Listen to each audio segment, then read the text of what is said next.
الحمد لله نحمده ونستعينه ونستغفره ونؤمن به ونتوكل عليه ونعوذ بالله من شرور أنفسنا ومن سيئات أعمالنا من يهده الله فلا مضل له ومن يضلل فلا هادي له ونشهد أن لا إله إلا الله وحده لا شريك له ونشهد أن سيدنا ونبينا ومولانا محمدا عبده ورسوله صلى الله تعالى عليه وعلى آله وأصحابه وأزواجه وذرياته وسلم تسليما كثيرا كثيرا.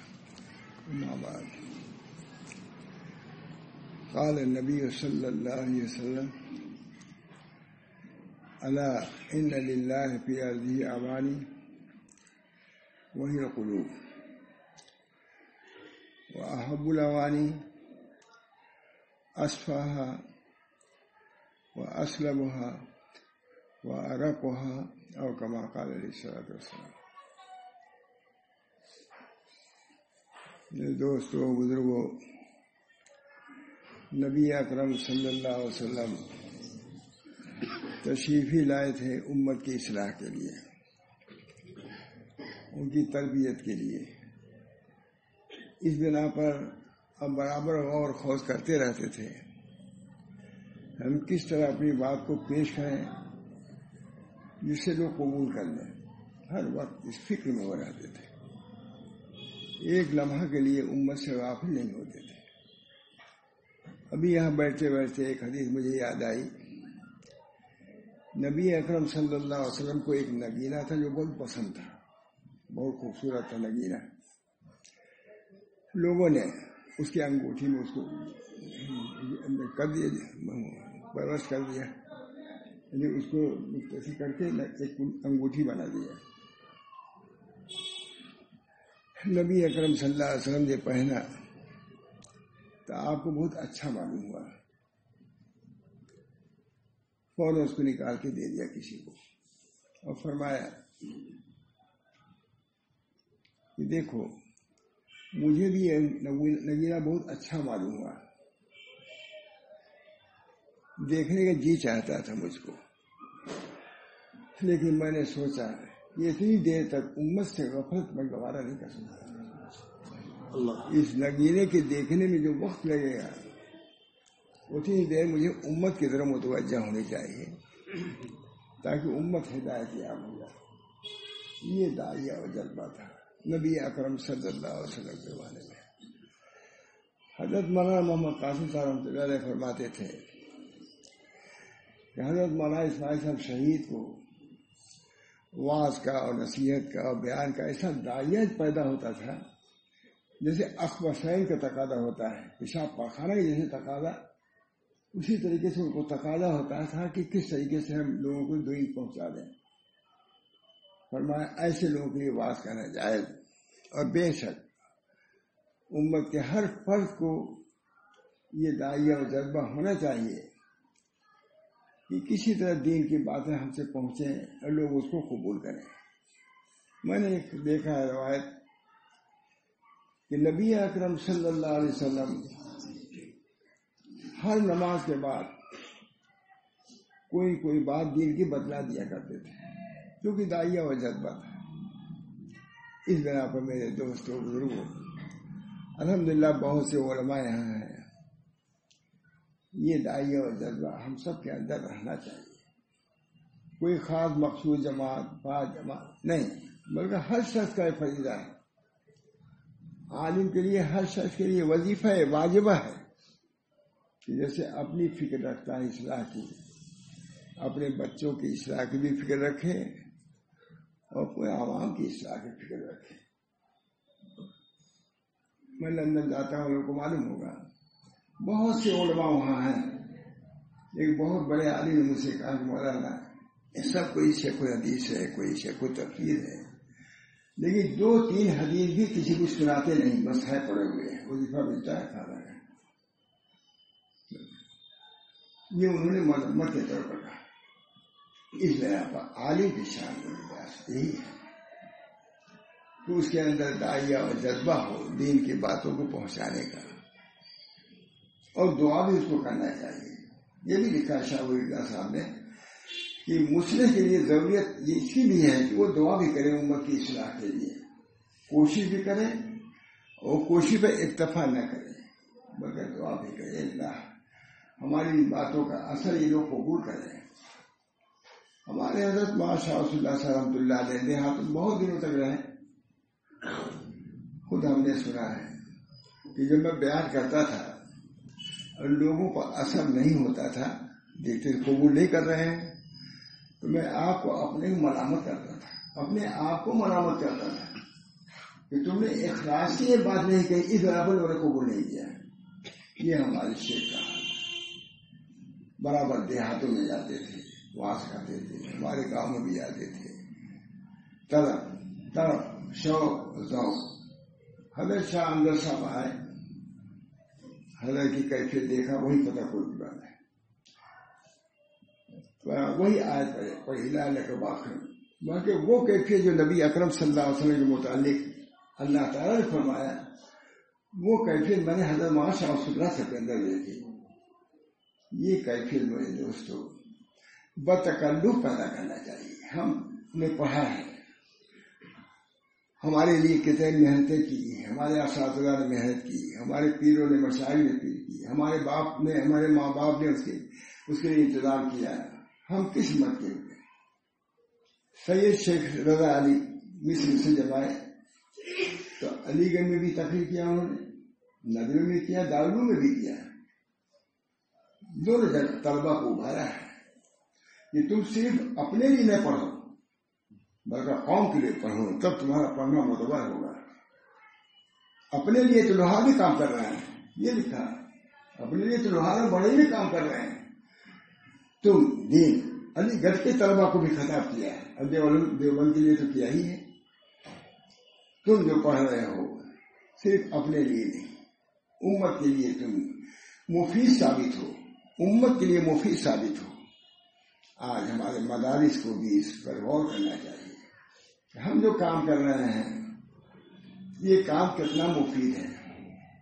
صرف انفرادی تک ہی نہ رکھیے بلکہ اس چیز کو اجتماعی کام رکھنے کی ضرورت ہے. تو نبی اکرم صلی اللہ علیہ وسلم چونکہ ہدایت کے لیے, تبلیغ کے لیے, دعوت کے لیے تشریف لائے تھے,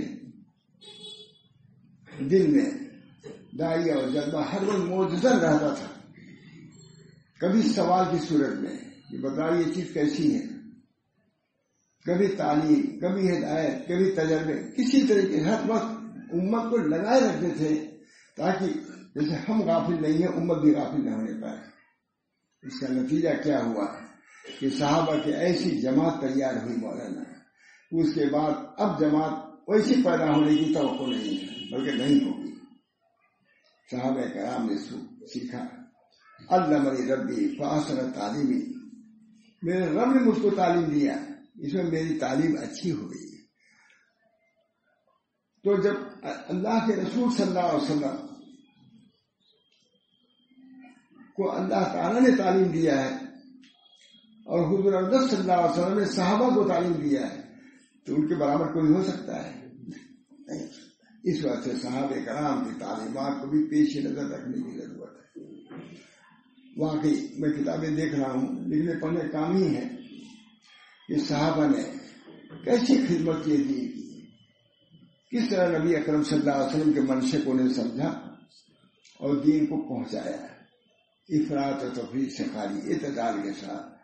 اس بنا پر نبی اکرم صلی اللہ علیہ وسلم کے جو طرز ہے تربیت کا اور تعلیم کا, ہم نائب رسول وارث رسول کے اندر آنا چاہیے.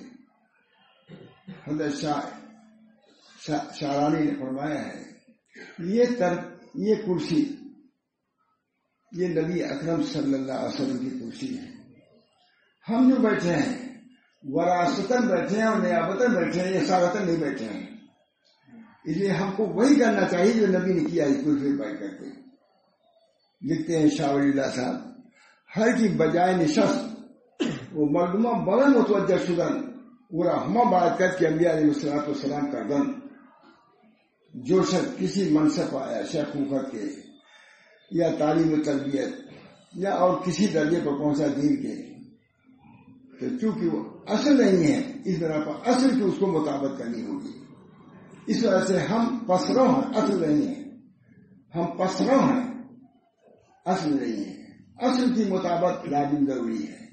اس بنا پر دوستوں بزرگوں ان چیزوں کو سیکھنا اور سمجھنا بھی درد پیدا کرنا ہے کہ امت گمراہی کی طرف جا رہی ہے، اس کو سدھارنے کی ضرورت ہے. اللہ میرے اندر بھی یہ داعیہ اور جذبہ پیدا ہو. الحمدللہ علیہ احسانی.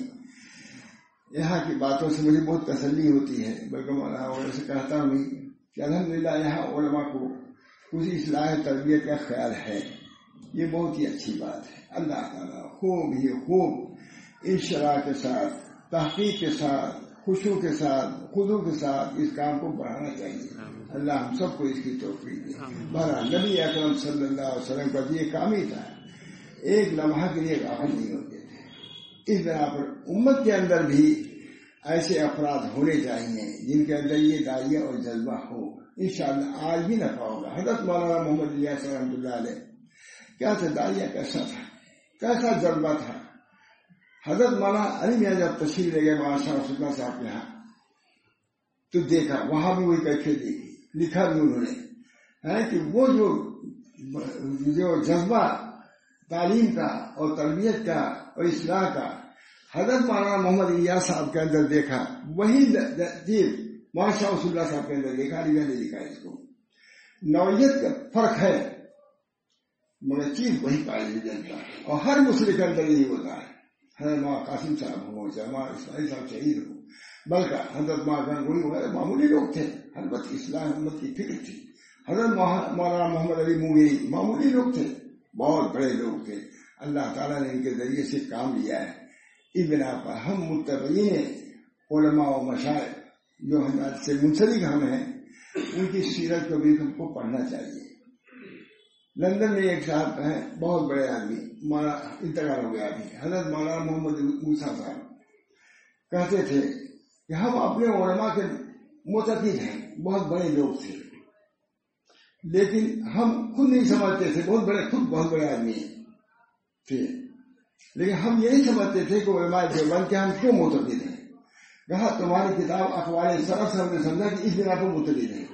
جو تم نے بیان کیا ان کی سیرت، ان کے خدمات، تو ہم کو سمجھ میں آئے کہ واقعی یہ حضرات اس ہے کہ اسے عقیدت رکھی جائے. اس بنا پر اپنے اکابر کی سیرت پیش نظر رکھنے کی ضرورت ہے. میں آر کا برسے شاس شیخ قوام الدین میگوید میں آر کا برسے شاید کتاب اللہ و سنت رسول اللہ و سیرت سلف. تین چیز ہے. شیخ قوام الدین فرماتے ہیں، اور تھانی نے تعلیم الدین میں نقل کیا ہے. اس کام کی بنیاد تین چیزوں پر ہے. عام طور سے کتاب اللہ سنت رسول اللہ سبھی کہتے ہیں، لیکن انہوں نے وہ اتنا بڑھا دیا. قوام الدین، شیخ قوام الدین، اس کام کی بنیاد تین چیزوں پر ہے: کتاب اللہ، سنت رسول اللہ اور سیرت سلف. سلف کی سیرت کو بھی لو.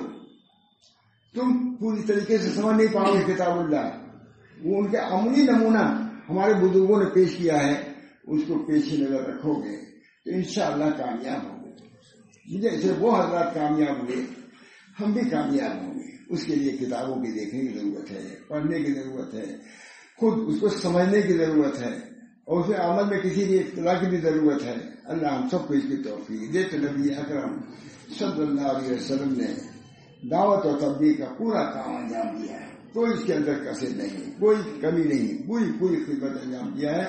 اس بنا پر جو حضرات ورثۃ الانبیاء کہے جانے کے لائق ہیں وہی ہیں جو اس کام کو بخیر و خوبی انجام دے رہے ہیں. اللہ ہم سب کو توفیق دے. تو نبی اکرم صلی اللہ علیہ وسلم طرح طرح سے امت کو سمجھانے کے لیے ایک طریقہ اختیار کرتے رہتے، کئی سوال کے ذریعے سے، کبھی کسی ذریعے سے، کبھی ذریعے سے، کہ امت ہی سے کہلائیں تاکہ وہ زیادہ اوقف فی النفس اوقف فی الدل فی القلب ہو. بہرحال ایک حدیث جو میں نے تلاوت کی ہے وہ بھی اسی قسم کی ہے، چیز صحیح قسم کی ہے. فرماتے ہیں ان للہ، وہ بات ختم ہوگی، ان للہ فی ارضہ اوانی وہی القلوب. آگاہ ہو جاؤ، متنبہ کیا ہے. یہ بھی ایک طریقہ ہے وعظ و نصیحت کا. یہ بھی ایک طریقہ ہے کہ آگاہ کیا جائے، ان کو متوجہ کیا جائے. اپنی باتوں کے قدر کرنے کے لیے ان کو اس طریقے سے بات کی جائے جس سے اس بات کی جو ہم کہہ رہے ہیں اس کی قدر اس کے دل میں پہلے ہی چاہ جائے. اب کیا ہوا؟ نبی اکرم صلی اللہ علیہ وسلم نے ارشاد فرمایا الا ان للہ فی ارضہ اوانی، آگاہ ہو جاؤ، اللہ کے لیے اس کے زمین میں کچھ برتن ہیں. یہ چیز صحیح تو ہے. اب سب لوگ متوجہ ہو گئے کہ اللہ کی زمین میں برتن کہاں سے آ گئے. اس سب سے پہلے تقریب میں نے گجرات میں کیا مولانا، آپ ہی کے صوبے میں، کیونکہ وہاں میں نے برتن بہت آپ کو دیکھا، میں نے ہر کمرے میں برتن ہی برتن آتے ہیں.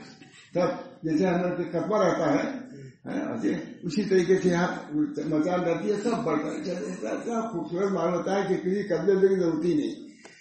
تو میں نے کہا کہ اسی اوانی کے ذریعے سے میں اس کو بیان کر رہا ہوں، بیان کیا تھا الا ان للہ فی ارضہ اوانی، آگاہ ہو جاؤ، اللہ کے لیے اس کے زمین میں کچھ برتن ہیں. میں نے کہا آپ لوگوں کا کام بھی ہوٹل کا ہے، کیسے برتن رکھنا چاہیے جب اللہ کے برتن ہیں کچھ، وہ برتن کوئی نہیں بتا سکتا. فرمایا رسول اللہ صلی اللہ علیہ وسلم نے الا وہی القلوب، وہ برتن کون ہے؟ قلوب برتن ہے اللہ کے. اللہ کے برتن کون ہے؟ یہ قلوب ہے، جن کی طرف سے ہم کو آپ کو سب کو غفلت ہے.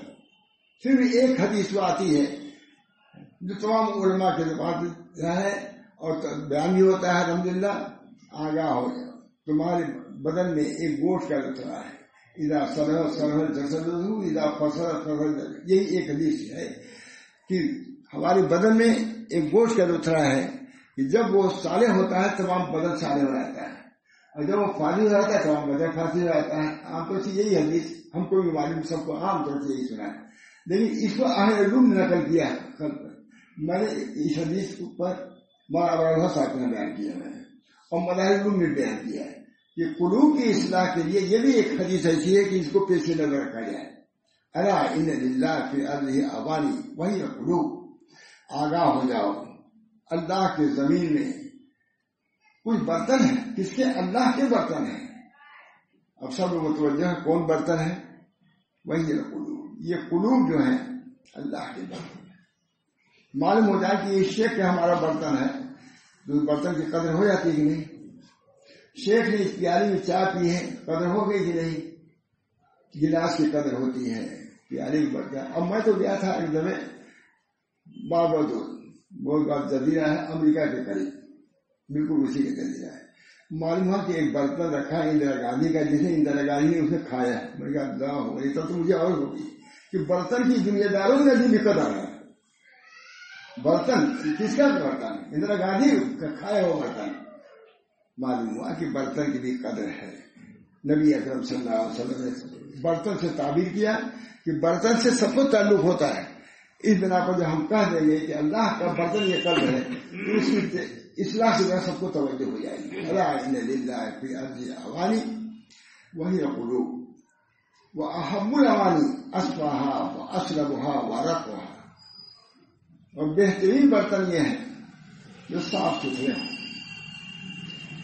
بہترین برتن. علی گڑھ میں تقریر مولانا کہاں بیان کرو، میں نے بیان شروع کیا، فوراً ٹیپ ریکارڈ پر آیا اور فوراً سنا، اس کو ضبط کیا. اللہ کا شکر ہے. اصفاہ احب الاوانی اصفاہ. برتنوں میں سب سے زیادہ محبوب برتن کون ہے؟ جو صاف ستھرا ہو. شاعر لکھتا ہے من الذنوب، جنوب سے پاک ہوں. میں کچل یہ نہیں، میں کچل باقی کیا ہے؟ گناہ ہے. کبیرہ ہو تو بہت گناہ ہے، اگر صغیرہ گناہ بھی ہو اس سے بھی مشبل نہیں چاہیے، اس سے بھی گندگی پیدا ہوتی ہے. فرمایا ہمارے بزرگوں نے کہ میاں کبیرہ صغیرہ مت دیکھو. اگر صغیرہ پر بھی اللہ پکڑ کر لے تو کیا بچ سکتے ہو تم؟ کہاں صغیرہ جس نے کیا گناہ ہے، کبیرہ وہاں سب نہیں چلے گا. صغیرہ کو پکڑا اللہ جہنم میں پھینک دے، کوئی بچ سکتا ہے؟ آج میرے دوستو آنکھوں کی حفاظت، کانوں کی حفاظت، زبان کی حفاظت بہت ضروری ہے. چاہے وہ صغیرہ ہی کیوں نہ ہو. چشم بندو، لب بندو، گوشت بند، گل بینی نور حق برمن مخان. آنکھوں کو بند کرو نامشروع چیزوں کے دیکھنے سے. نامشروع تصویروں کو بھی مت دیکھو. اور لوگ دیکھنے کا کیا بتاؤ. ہمارے حضرت ماشاء اللہ صاحب رہتے ہی تھے، بہت ہم کو تجربہ ہے، ایسی باتیں ہم نے بہت سنی ہیں. اخبار آتا تھا, کبھی پڑھتے نہیں تھے لیکن کبھی کبھی پڑھتے تھے. جیسے فساد ہو گیا, کوئی بات ہوئی, اس میں تصویر رہتی تھی, اور تم تصویر مردوں سبھی فرمائے کرتے ہوئے اور کہا ایمان کو ہٹاؤ, کیسے اس سے بچا جائے. میں ڈر سے کہا یہ تصویریں جو اخبار میں رہتی ہیں اس سے کیسے بچا جائے. آنکھیں پاس کتنا خیال تھا. میں نے تو یہ سنا ہے اللہ سوال کہ ایسی جگہ پر حضرت آنکھیں بند کر دیتے تھے, چشم بندو, لب بندو, گوش بندو. جو لوگ الہ آباد میں گئے ہیں, حضرت کا ایک کمرہ ہے مکان کا جو سڑک کی طرف کھلتا ہے جگہ سے. ایک ساتھ کھڑے تھے, ہمارے ساتھی تھے, بہت مولوی بھی تھے, جو ہے کوٹ چاہتے تھے. مجھ کو بلایا, وہ جنگلے کے کھڑے ہو کے سڑک کی طرف دیکھ رہے تھے. یہ تجربے کے لیے کہہ رہا ہوں, اہمیت کے لیے کہہ رہا ہوں. مجھ سے کہا دیکھو یہ سلوک طے کرنے کے لیے آیا ہے اور سڑک کی طرف دیکھ رہا ہے. اتنا تعجب ان کو ہوا, اتنا ہم لوگ دیکھتے ہی رہتے. ہم لوگ جاتے تھے بازار, کھانا 11 بجے کھاتے تھے, لیکن ہم لوگ گئے جب تک ہم لوگ آ نہیں جاتے تھے کھانا نہیں کھاتے تھے. کہتے بازار لے گئے ہم لوگ کیا ہوتا ہے. اس طرح اپنی اصلاح کی فکر انہوں نے کیا تو ان کو مسلم امت کہا گیا. تو مسلم امت کے لوگوں کو اس کا خیال ہونا چاہیے نہیں. چشم بندو, لب بندو, آنکھ کو بند کرو نامشہور چیزوں کے دیکھنے سے, کان کو بند کرو نامشہور چیزوں کے سننے سے. علامہ محاسن نے لکھا ہے, اس کتاب کو آپ جانتے بھی ہیں, لکھا ہے کہ غلط باتوں کے سننے سے بھی پرہیز کرو. لکھا ہے کہ ایک بزرگ نے فرمایا کہ میں نے فلاں بات سنی تھی, اس کا اثر 20 سال باقی رہا تک ختم نہیں ہو رہا ہے. لکھا محاسبی میں ہے, نصیحت المسلمین میں نام رکھا ہے. دوستو اصل چیز اب یہی ہے. اللہ تعالیٰ ہم سب کو توفیق دے. چشم بندو, لب بندو, بات کرو, لب کو بات کرو فضول باتوں سے. عملی کا لے کر لسانہ. ایک صحابی کہتے ہیں اتیت النبی صلی اللہ علیہ وسلم فقلت من نجات, میں حضور کی خدمت میں گیا, میں نے کہا یا رسول اللہ نجات کی چیز ہے. ان کو فکر تھی نجات کی. ان حضرات کو اپنے نجات کے صحابی تھے, رسول کے ہم نشین تھے, ان کے شاگرد تھے, ان کے مرید جو بھی کہیے, لیکن اپنی اصلاح کی فکر. یہ نہیں کہ حضور سے تعلق ہو گیا تو ہماری نجات ہو ہی جائے گی. میں ابھی کتاب لکھ رہا ہوں میرے شمال, اس میں لکھا حضور نے سب کو خطاب کیا ہے, اے فاطمہ اپنے کو بچاؤ آگ سے, تمہارا باپ کچھ ہی کام آئے گا. اپنی پھوپھیوں کو کہا, سب کو کلمہ میں سنا ہے. اللہ تعالیٰ ہم سب لوگوں کو اپنے اصلاح کی فکر پیدا کر. اصلاح کی فکر ہوگی, اصلاح ہو ہی جائے گی. وہ چشم بندو, لب بندو, گوش بند, گر لبینی نور حق برمن خط. زبان کی حفاظت خود نبی اکرم صلی اللہ علیہ وسلم نے ارشاد فرمایا. جبکہ ایک صحابیہ نے کہا کہ میرا لڑکا مر گیا, جنت میں پہنچ گیا. فرمایا کہ کیسے تم کو معلوم ہوا کہ جنت میں پہنچ گیا؟ ہو سکتا ہے کوئی لغو بات نہ کیے ہو. سب امام غزالی وغیرہ نے کیا. اس بنا پر ان چیزوں کا اہتمام بہت ضروری ہے. ذاتی انفرادی اصلاح کی ہوگی. ہمارے یہاں فرماتے تھے اگر 1000 لوگ انفرادی اصلاح کر دیں تو کل جماعت نہیں ہو جائے گی 1000 کی. یہ اپنی طور سے سمجھاتے تھے. ہر سب آدمی اپنی اصلاح کی وہ فکر کرو, انشاءاللہ اس کی برکت سے ایسے لوگوں کی جماعت تیار ہوگی جو ان کو اپنی اصلاح کی فکر ہوگی. میں تو نہیں دیکھتا, بہت کمی ہے. اصلاح ہونا چاہتا کنار, لیکن بدگمانی نہیں کہتا, اصلاح کی فکر بھی نہیں کرتا. میں تو گزار گیا 29 سال, میں یہی کہتا رہا. دیکھو میں اصلاح کرنے کے لیے نہیں آیا ہوں, اصلاح کی فکر پیدا کرنے کے لیے آیا ہوں. مجھ کو بھی فکر ہے, یہ نہیں کہا میں نے, لیکن آپ سمجھانے کہتے فکر ہے لیکن اصلاح نہیں ہوئی ہے, یہ فکر ہے. تم بھی فکر پیدا کرو, انشاءاللہ اصلاح ہو جائے گی. اللہ تعالیٰ کی طرف سے مدد شامل حال ہوگی. اللہ تعالیٰ اپنے فضل و کرم سے ہمارے دلوں میں اپنی اصلاح کی فکر پیدا کریں. اللہ معاشری یا حی یا قیوم برحمتک سبیر اصلح لشانی کلہ ولا تکلنی الی نفسی طرفۃ عین ولا تنزع منی صالح ما آتیتنی ولا تفتنی فیما احرمتنی. محمد ملا ندوی کا نام سنا ہوگا تو سبھی سنا، آپ بھی سنے ہوں گے. اچھے تھے، مقرری بھی تھے، مصنف بھی تھے، اور حضرت شاہ رسول اللہ صاحب سے تعلق بھی تھا. وہ خود مجھ سے بیان کر رہے تھے کہ میں مولانا محمد الیاس صاحب رحمۃ اللہ علیہ کے ساتھ رہا ہوں سفر میں. اٹھتے بیٹھتے بس یہی پڑھتے رہتے تھے. اصلی یا حی یا قیوم برحمتک استغیث اصلی بشان کلہ. ہمارے ہر شان کی اصلاح فرما دیے. اتنا بڑا شیخ دنیا میں عالم میں کام چل رہا تھا، اس وقت بھی چل رہا تھا. اپنی اصلاح سے غافل نہیں. اللہ اصلی بشان کلہ ولا تکلنی الی نفسی طرفۃ عین ولا تنظر منی صالح. اے اللہ ایک آنکھ جھپکنے کے بعد بھی ہم کو اپنی اصلاح سے غافل نہ کیجیے. حضرت مہاپرانند صاحب بہت یاد بھی پڑھا، بہت فرمایا کہ ایک لمحہ کے لیے غفلت یہ ہلاکت کا سبب بن جاتی ہے. ایک ڈاکٹر ہے وہ کہتا ہے کہ دیکھو بلڈ پریشر کی دوا روز کھایا کرو، بورج کا ہے.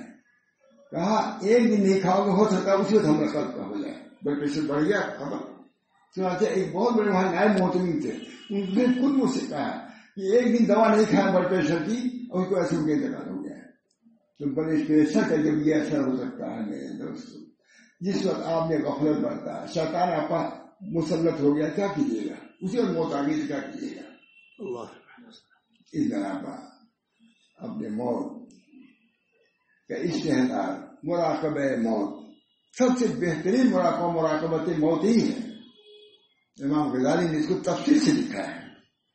اس بنا پر چونکہ اصلاحی بات ہے، اس بنا پر کہنا ضروری سمجھتا ہوں. میں پورے طریقے سے میں خود تھوڑا سا عید ہوں، کمزور ہوں تھوڑا بہت. اللہ تعالیٰ دعا کیجیے قوت آوے، کچھ دیر اور میں کام کر سکوں، کچھ لکھ سکوں، کچھ پڑھ سکوں. وہ اللہ ہم اصل ہی نشانی کتنی عمدہ بات ہے. محمد اللہ نبی نے کہا بہت بڑے عالی، اللہ ہم اصل ہی نشانی یا حی یا قیوم برحمت. یہ تو ہر آدمی کو سمجھ پڑھنا چاہیے. میری طرف سے یہ ہے، کیونکہ ماں محمد احمد صاحب جب کسی تعویذ لکھتے تھے، بہترین تعویذ کہتے تھے تو یہی لکھتے تھے یا حی یا قیوم برحمتک استغیث اصلی نشانی. یہ مان گیا صاحب، یہ بات صاحب محمد احمد صاحب اصلی نشانی کلّہ، ہر شان کی اصلاح کر دی. ولا تکلنی الی نفسی طرفۃ عین، اور آنکھ جھپکنے پر بھی ہمارے نفس کو سکون نہ کیجیے. آنکھ جھپکی اسی وقت شیطان غالب ہو گیا، اسی وقت موت آ گئی. اس بنا پر میرے دوستوں بزرگوں، اللہ تعالیٰ ہم سب کو توفیق دے. نبی اکرم صلی اللہ علیہ وسلم کی تعلیمات ہیں کتنی زبردست. وَأَحَبُّ الْأَعْمَالِ أَصْفَحَ، گناہوں سے پاک کرو، کبائر سے بھی پاک اور صغائر سے بھی پاک.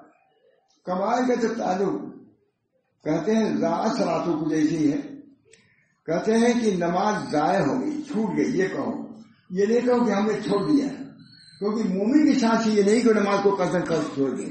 وہ فقہ کتابوں میں لکھا ہوا ہے، وہاں کہتے ہیں فاتت صلاۃ، نماز فوت ہو گئی. یہ نہیں کہتے میں نے فوت کر دیا ہے.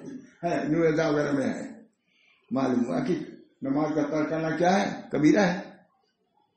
تو مومن سے یہ بعید ہے کہ کبیرہ کو کرے، چاہے ترک نماز ہو یا ترک صلاۃ ہو، ترک حج ہو یا ترک زکات ہو، مومن نہیں کر سکتا.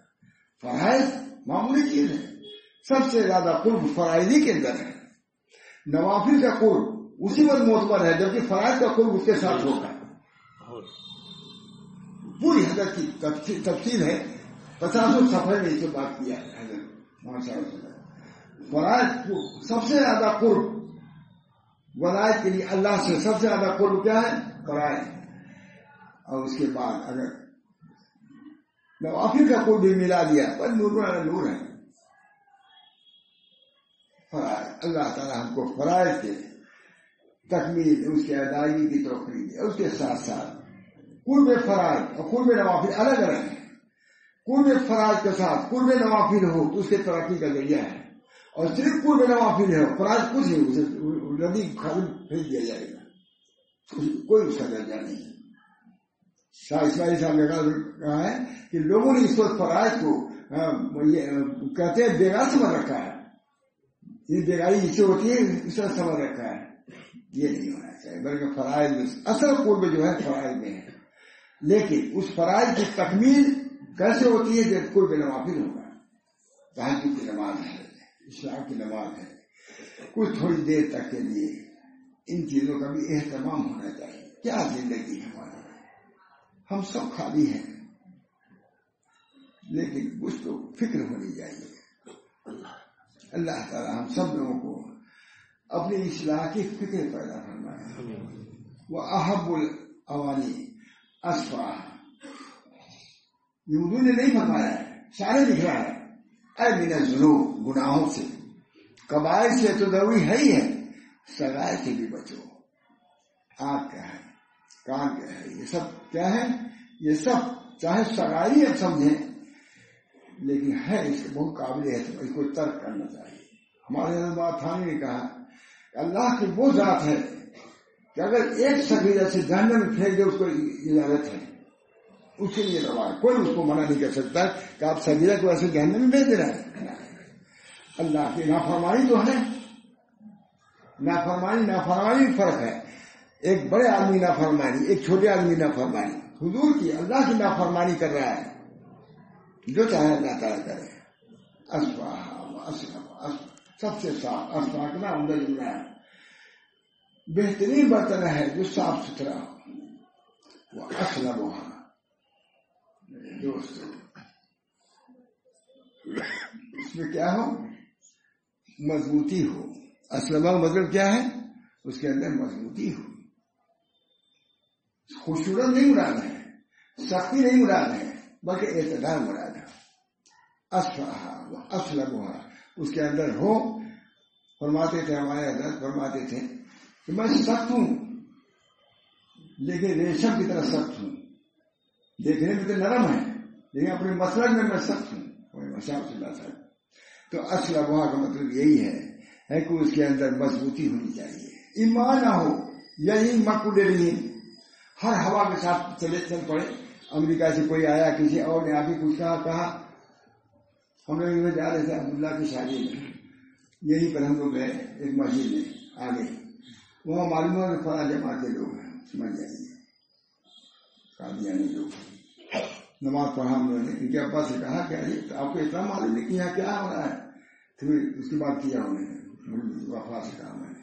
اس وجہ سے میں دوستوں بزرگوں ان چیزوں کا اہتمام اللہ تعالیٰ ہم سب کو توفیق دے. اپنے خود دین کی فکر ہو، اپنے اولاد، اپنے اعزاء، اپنے احباب، سارے ان کی فکر ہونی چاہیے. فکر اصلاح ضروری، فکر اصلاح. اسلم، اس کے اندر کیا ہے مضبوطی ہو. صحابہ مضبوط ہے اپنے دین میں، سخت نہیں ہے بلکہ مضبوط ہے اپنے دین کی مضبوطی ہے. یہ نہیں اما غلط صاحب اور اللہ صاحب نے استعمال کیا ہے. اما نہ ہو، اما مانے یعنی مقبول نہیں، ہر ہوا کے ساتھ چل دے، یہ نہیں ہے. کوئی آیا چلے چلو اسی کے ساتھ کچھ دیر چلے چلو، کچھ نہیں پاؤ گے. کامیابی تو کام سے ہوگی، نہ کہ حسن کلام سے ہوگی، ذکر کے انتظام سے ہوگی اور فکر کے اہتمام سے ہوگی. میرے دوست یہ بہت عمدہ شعر ہے حضرت خواجہ مظلوم کا. اسلم، سختی ہو، اس کے اندر کیا ہے صلابت ہو. اس کے اندر صلابت، سختی نہ کہیے، صلابت، مضبوطی ہونی چاہیے. اللہ ہم سب کو توفیق دے. اور تیسری بات ورقھا للاخوان، اور بھائیوں پر رقیق القلب ہو. یہ بھی ہے کیونکہ بغیر اس سے تکمیل نہیں ہوگی دین کی جب تک کہ اپنے بھائیوں کی بھی فکر نہ رکھو گے. اسفہا و اسلمھا، یہ تمہارے لیے ہے. یہ بھائیوں کی بھی فکر رکھو، یہ نہیں کہ اسلمھا اسفہا لے کر کے بھائیوں کو نظر انداز کر لو. نہیں، حدیث کیا ہے، ارقھا للاخوان. اور رقیق ہونا چاہیے اپنے قلب پر، اپنے بھائیوں پر رقیق القلب ہونا چاہیے. اس بنا پر دوستو اتق اللہ حیث ما کنت، دوسری حدیث ہے اتق اللہ حیث ما کنت واتبع السیئۃ الحسنۃ تمحوها وخالق الناس بخلق حسن. بغیر اس سے تکمیل ہی نہیں ہوگی جب تک کہ تم حقوق العباد کے ساتھ، حقوق اللہ سے حقوق العباد کے ساتھ. ہمارے حضرت بہت فرماتے تھے، سئل رسول، حدیث ہی پڑھتے تھے، اور سئل رسول اللہ صلی اللہ علیہ وسلم عن اکثر ما يدخل الجنہ، فقال رسول اللہ صلی اللہ علیہ وسلم کیا ہے کہ حقوق اللہ، کہتے ہیں تقوی اللہ و حسن الخلق. حضور اقدس صلی اللہ علیہ وسلم سے سوال کیا گیا ہے کہ سب سے زیادہ جنگل میں کس چیز سے لوگ جائیں گے؟ فرمایا رسول اللہ وہاں کیا دیر، جب ذرا گردن جھکا لی دیکھ لی، یہ نہیں کہ کتاب تک کھولنے کی ضرورت پڑی، فوراً جواب دیا حضور صلی اللہ علیہ وسلم نے، ان اکثر ما يدخل جنت میں کس چیز سے جائیں گے؟ فرمایا تقوی اللہ و حسن الخلق۔ قال ابن القیم، حضرت ہمارا ابن قیم نے کہا ہے کہ تقوی اللہ سے حقوق اللہ ادا ہوں گے اور حسن خلق سے حقوق عباد ادا ہوں گے، اور ان دونوں کے مجموعہ کو جو کہتا ہے وہی صالح ہے اور صالحین جنت میں جائیں گے۔ ابن قیم نے الگ الگ کہا لیکن ہمارے حضرت فرمایا قال ابن قیم نے کہا کہ تقوی اللہ سے کیا حقوق اللہ ادا ہوں گے، وہ حسن خلق سے حقوق العباد ادا کریں گے۔ جب یہ دونوں انجام دیتا آدمی تو صالح ہے، یعنی فقہ کی کتابوں میں بھی یہ لکھا ہے کہ صالح وہی ہے جو حقوق اللہ حقوق العباد دونوں کو ادا کرے۔ چنانچہ حضور صلی اللہ علیہ وسلم نے یہی فرمایا، حضرت فرمایا میرے دوستو اس حدیث میں بھی اتق اللہ حیث ما کنت واتبع السیئۃ الحسنۃ تمحها وخالق الناس بخلق حسن۔ کلوا من الطیبات کو کھاؤ، عمل صالح کرو، اور لوگوں کو اپنے مہلکات سے بچاؤ۔ یہ کسی چیز ہے حدیث کے الفاظ، مہلکات سے۔ اس بنا پر میرے دوستوں بزرگوں ہم کو سب کو خیال رکھنا ہے، یہ نہیں کہ ایک طرف گئے تو دوسری طرف بالکل اس کو نسیہ منسیہ کر دیا ہے۔ نبی اکرم صلی اللہ علیہ وسلم کیا فرما رہے ہیں؟ اصفہا و اسلمہا و ارقہا، جو رقت ہو فرماتے ہیں ارحموا علی اہل البلایا، یہ بھی حدیث ہے، ارحموا علی اہل البلایا، اہل بلایا پر رحم کرو۔ ارحم بہت ہمارے حضرت فرماتے تھے لا تکثروا الکلام بغیر ذکر اللہ، یہ بھی ہے جو لکھوایا بھی تھا، کہتے ہیں لا تکثروا الکلام بغیر اللہ فإنها تقسو القلوب والقلب القاسي بعيد من اللہ۔ غیر اللہ کے ذکر کو کثیر نہ کرو، اس وجہ سے اس سے قلب قاسی ہو جاتا ہے، اور قلب قاسی اللہ سے دور ہو جاتا ہے۔ اللہ حضرت تفسیر اللہ سے دور ہو جاتا ہے، حضرت اللہ کی رحمت سے دور ہو جاتا ہے۔ اور فرمایا ہے کہ تم لوگوں کے گناہوں کو اس طرح نہ دیکھو گویا کہ تم ہی رب ہو، لوگ تمہارے جو بھائی ہیں ان کے گناہوں کو اس طرح نہ دیکھو گویا کہ تم لوگ ہو، مگر تم حقیر بندے ہو، اپنے گناہوں کو دیکھو، اور کیونکہ لوگ معافی بھی ہیں اور مبتلا بھی ہیں، رہنے دو اس طرح، تم کو اس سے فیصلہ کرنے کی ضرورت نہیں ہے، کیونکہ لوگوں میں دو قسم کے ہیں، معافی ہیں، معاف ہیں، ان کے بھائی سیدھے سادے صاف ستھرے ہیں، لیکن مبتلا بھی ہیں، جیسے یہاں غربت اور ہمارے دونوں ہیں اسی طرح وہاں بھی غربت عمارت ہے۔ اگر معاشی سے چھوٹا ہے تو وہ کیا ٹھیک ہے، آج کو بجا رہتا ہے، اور مبتلا ہے جیسے فقر اور فاقہ میں مبتلا ہے، اسی طریقے سے گناہوں میں اگر مبتلا ہے تو وہ بھی مبتلا ہے۔ اللہ ہم سب کو لا تکثروا الکلام بغیر ذکر اللہ فإنها تقسو القلوب والقلب القاسي بعيد من اللہ، اللہ تعالیٰ کی رحمت سے دور ہو جاتا ہے۔ بہرحال میرے دوستو یہ حدیثیں ہیں نبی اکرم صلی اللہ علیہ وسلم کی، جس پر ہمارے حضرت مستقل بیان فرماتے رہتے تھے، جس نے سنا، جس نے عمل کیا، اللہ ہم سب کو توفیق دے عمل کی۔ ان کی تعلیمات سامنے ہمارے ہیں، ہم نہیں پورا کہہ بھی نہیں پاتے لیکن کہتے رہتے ہیں۔ اللہ مجھے بھی توفیق دے، ہمارے اہل ویال کو بھی۔ آپ حضرات کا ہم سے تعلق ہے، اکثر بیشتر محبت اور تعلق ہی ہے، اس بنا پر میں نے یہ باتیں بیان کی، اللہ تعالیٰ قبول فرمائے۔ بہرحال حدیث کیا بہت عمدہ، الا ان للہ فی ارض اوانی وہی القلوب واحب الاوانی اصفہا واصلبہا وارقہا الاخوانی سارے کے ارقہا ہے۔ دوستوں بزرگوں یہ حدیثیں ہے تو چھوٹی چھوٹی لیکن اس میں بہت معانی ہے، مطالب ہے، اور پورے طریق کی پوری تعلیم اور تربیت اس کے اندر موجود ہے۔ چھوٹی سی اتق اللہ، اللہ تعالی ہم سب کو اپنے خوف و خشیت کی کیفیت پیدا کرنا ہے۔ اللہ کا حضور کیسی عمدہ، اتق اللہ حیث ما، جہاں کہیں بھی رہو، چاہے جنگل میں ہو، بیابان میں ہو، رات میں ہو، دن میں ہو، سچ کہتا ہوں، میں جاتی ہی کہتا ہوں، جب میں جاتا ہوں بار بار وغیرہ بڑے جاتا ہے، وہاں یہ حدیث مجھ کو بہت یاد آتی ہے۔ کوئی وہاں نہیں دیکھنے والا ہے. چاہے وہ آپ پیپسی پیجیے چاہے شراب پیجیے, کون جانتا ہے کیا پی رہے ہیں. صرف اللہ کا خوف ہی وہاں بچا سکتا ہے. یہ جائز ہے یا جائز ہے, سور کا گوشت ہے کہ ذبیحہ ہے کہ نہیں ذبیحہ ہے, آدمی پوچھتا تو بچ جاتا ہے, اور نہیں سب کچھ کھاتا رہتا ہے.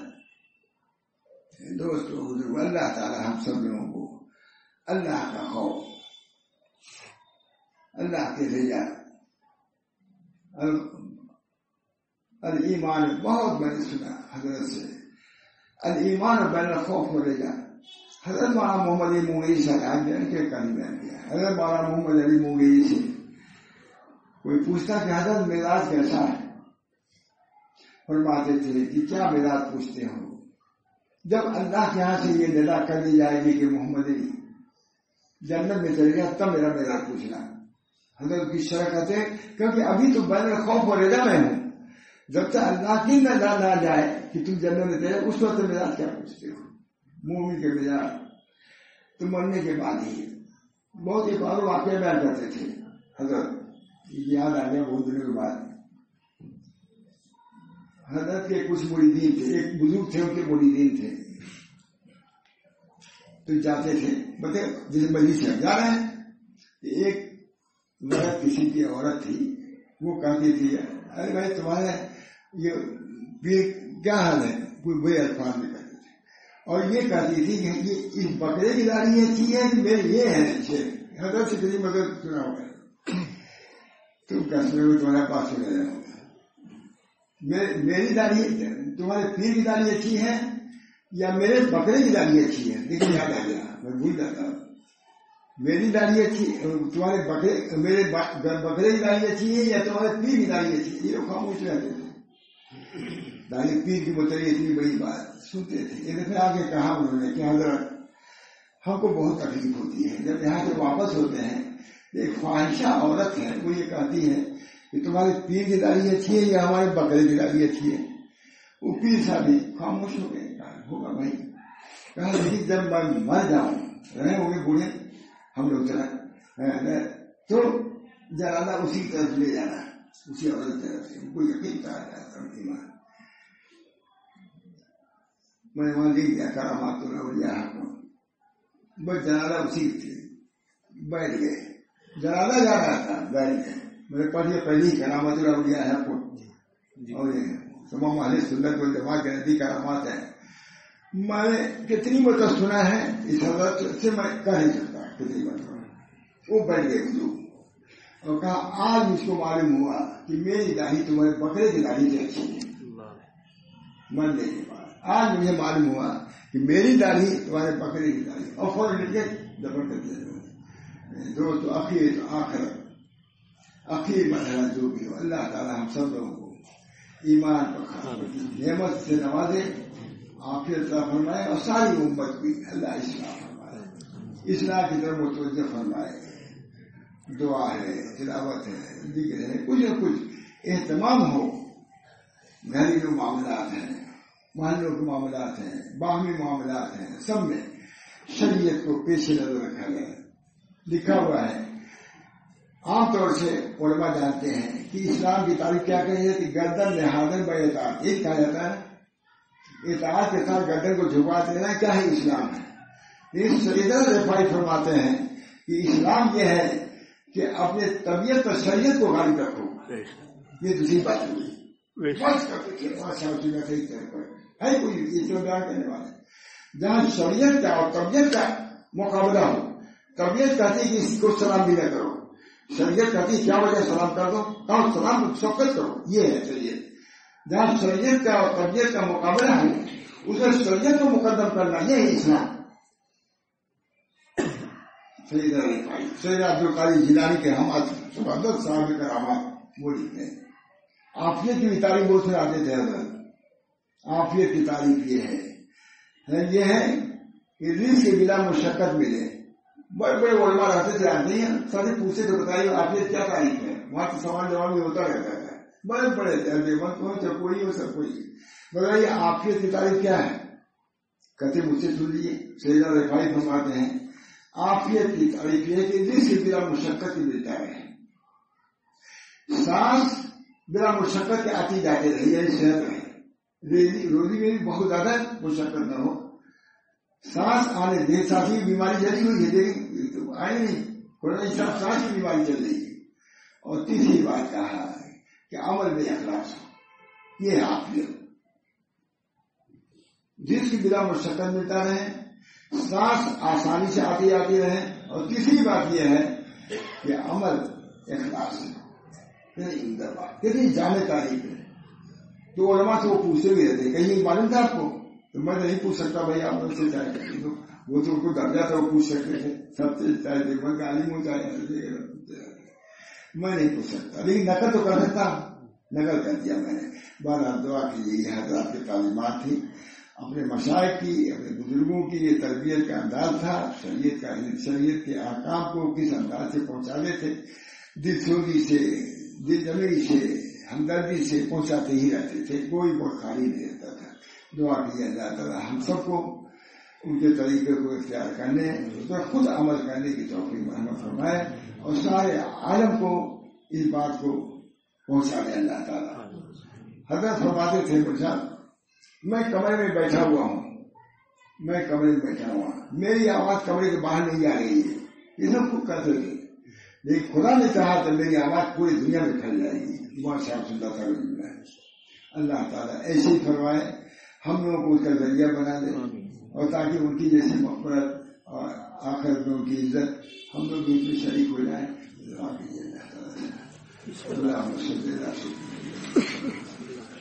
اللہم صلی اللہ علیہ.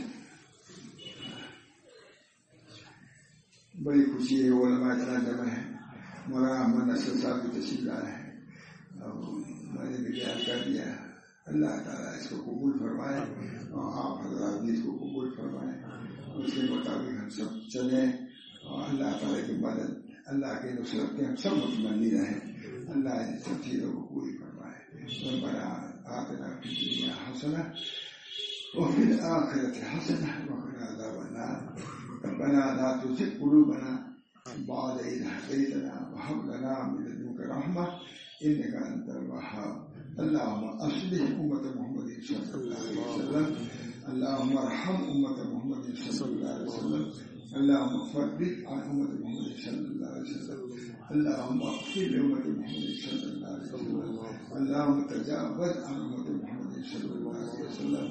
اللهم يا حي يا قيوم برحمتك أستغيث، أصلح لي شأني كله ولا تكلني إلى نفسي طرفة عين، ولا تنزع مني صالح ما آتيتني، ولا تفتني فيما أحببتني. یا اللہ تمام دعاؤں کو تمام امت کے لیے قبول فرمائے، ہر کسی کی عافیت عطا فرمائے، تدین تقویٰ کی زندگی نصیب فرمائے.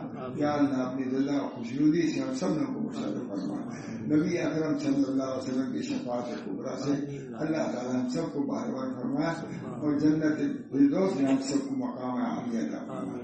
ربنا تقبل منا انک انت السمیع العلیم برحمتک یا ارحم الراحمین. محمد سید نبی صلی اللہ علیہ وسلم.